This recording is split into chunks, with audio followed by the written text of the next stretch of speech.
Seja bem-vindo ao canal Psicologia Explicada. E agora, vamos mergulhar nos fundamentos e na prática da terapia cognitiva. A terapia cognitiva não nasce do nada. Ela é fruto de um momento histórico muito específico, onde a psicologia como ciência começa a se questionar profundamente sobre seus próprios fundamentos. A psicanálise dominava o campo clínico, especialmente nos Estados Unidos, após a Segunda Guerra Mundial, mas encontrava dificuldades em oferecer resultados práticos e comprováveis. O behaviorismo, por sua vez, parecia frio, mecânico e limitado ao que se podia observar, ignorando aquilo que acontecia na mente e nas crenças do sujeito. Nesse cenário, Aaron Beck, um psiquiatra que inicialmente trabalhava com modelos psicanalíticos, começa a perceber que as técnicas tradicionais, como associação livre, não estavam melhorando os sintomas de seus pacientes deprimidos. Na verdade, em muitos casos, os sintomas pioravam. Ele então decide investigar os pensamentos relatados por seus pacientes.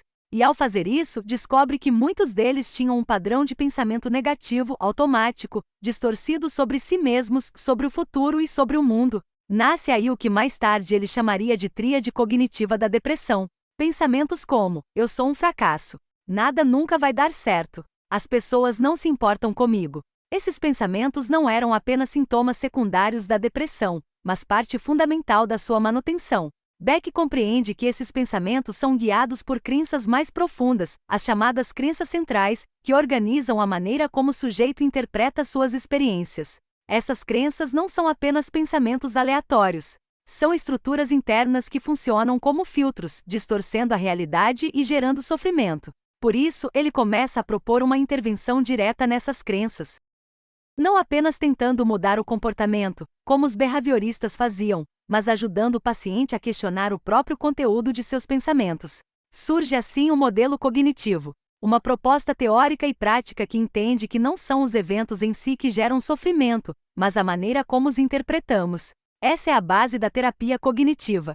Ela busca identificar os pensamentos automáticos associados a emoções negativas, verificar se esses pensamentos se baseiam em evidências reais, e propor alternativas mais realistas e funcionais para reorganizar a visão de mundo do paciente. Nesse sentido, a terapia cognitiva é ativa, estruturada, breve, colaborativa e educativa. O terapeuta não se posiciona como autoridade, mas como um parceiro que ensina o paciente a se tornar seu próprio terapeuta. Essa proposta teve grande impacto, pois trazia não apenas uma nova teoria, mas também uma metodologia científica para avaliar sua eficácia. Beck realiza diversos ensaios clínicos controlados, comparando grupos com diferentes formas de tratamento, e os resultados são promissores. Pacientes tratados com terapia cognitiva apresentavam melhora significativa e menor risco de recaída, quando comparados com os tratados apenas com medicação ou com abordagens psicanalíticas. Esse movimento se alinha ao surgimento da psicologia baseada em evidências, que se fortalece no final do século XX, e exige que toda a prática psicológica seja avaliada por critérios científicos rigorosos. Com isso, a terapia cognitiva ganha força institucional. É disseminada em manuais, protocolos e adaptada para diversos transtornos como ansiedade, transtornos alimentares, fobias, TOC, transtorno de personalidade borderline, entre outros. O caso de Sally, apresentado por Judith Beck, ilustra bem esse processo. Uma jovem deprimida apresenta pensamentos como: eu não sou capaz, eu nunca vou conseguir um emprego. O terapeuta, em vez de interpretar simbolicamente esses pensamentos ou tentar apenas extinguir o comportamento, ajuda Sally a identificá-los, escrevê-los, questioná-los, encontrar evidências a favor e contra e construir respostas alternativas como: talvez eu não consiga de primeira, mas posso aprender com o tempo. Essa prática é conhecida como reestruturação cognitiva, e é o coração da terapia cognitiva. Ela parte de uma lógica racional, mas não se limita ao raciocínio. O objetivo é ajudar o paciente a experimentar novas possibilidades de interpretação e perceber que seus pensamentos não são fatos.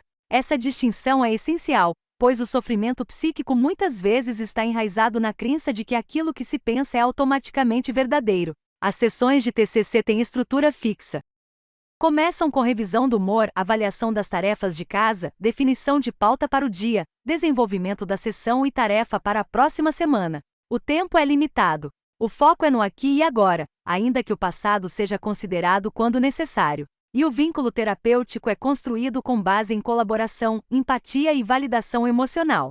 O terapeuta cognitivo deve ser treinado para escutar, interpretar, formular e intervir com clareza, precisão e flexibilidade. A formação do terapeuta cognitivo se dá em 3 níveis. Primeiro, o domínio da estrutura das sessões e das técnicas básicas. Depois, a capacidade de integrar a formulação com as intervenções específicas. E por fim, o refinamento clínico, que permite adaptar estratégias complexas a casos difíceis. Essa estrutura formativa é um dos diferenciais da abordagem, pois permite a replicação científica e o aprimoramento contínuo. A terapia cognitiva também não ignora a dimensão subjetiva, nem despreza o contexto social, mas tem como foco principal os padrões de pensamento que mantêm o sofrimento. Ela se opõe tanto ao mentalismo vago da psicanálise, quanto ao reducionismo do behaviorismo.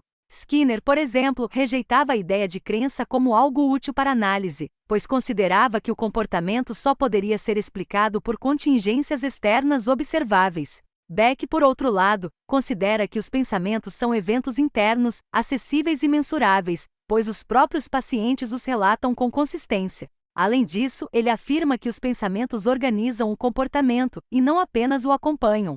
As críticas à psicanálise vão além da ausência de evidências. Os testes clínicos indicavam que muitos pacientes psicanalíticos melhoravam, ou não, em taxas semelhantes aos que não faziam terapia. O caso do homem dos lobos, tratado por Freud e depois avaliado por outros estudiosos, mostrou que o paciente não apenas não melhorou, como piorou, contestando as interpretações de Freud. Esse tipo de evidência levou à valorização das terapias que podiam ser medidas, testadas e ajustadas, o que favoreceu o crescimento da terapia cognitiva. Além disso, a TCC mostrou que mudar o comportamento sem mudar as crenças não era suficiente para tratar a depressão. Em muitos casos, pacientes voltavam a funcionar bem, mas continuavam se sentindo fracassados, inúteis ou vazios. Era necessário acessar o nível mais profundo da estrutura cognitiva, onde se encontram as crenças centrais disfuncionais, como: não sou digno de amor, sou um peso, não tenho valor. Essas crenças são desafiadoras, pois o paciente tende a buscá-las e reforçá-las o tempo todo, filtrando suas experiências para confirmar o que acredita, mesmo que inconscientemente. É o que Beck chama de viés cognitivo de confirmação. O mecanismo de autoalimentação do sofrimento. Por isso, a TCC ensina o paciente a reconhecer esses filtros, questioná-los, testá-los e construir novas formas de ver a si mesmo e o mundo. Para isso, utiliza técnicas como questionamento socrático, registros de pensamentos automáticos, experimentos comportamentais, metáforas, exercícios escritos, tarefas entre sessões e avaliação contínua de progresso. Os pacientes aprendem a identificar quando estão pensando de forma disfuncional e o que podem fazer para modificar essas interpretações. Essa consciência metacognitiva é o objetivo final do processo terapêutico. O que diferencia a TCC de outras abordagens é justamente sua base empírica, sua clareza metodológica e sua eficácia comprovada. Ela não promete cura mágica, mas oferece ferramentas para que o próprio sujeito compreenda seu modo de funcionar e possa reprogramar seu sistema de crenças e comportamentos. A metáfora do capacete emocional ajuda a entender como as crenças distorcidas bloqueiam a percepção de informações que poderiam ajudar o paciente a mudar a forma como se vê. A terapia funciona como a remoção progressiva desse capacete, permitindo que o paciente veja as coisas com mais nitidez e realismo. É nesse sentido que a esperança torna-se uma variável terapêutica essencial, pois é ela que sustenta a possibilidade de mudança, mesmo quando tudo parece perdido. O papel do terapeuta é ser esse acompanhante na travessia entre a dor e a transformação.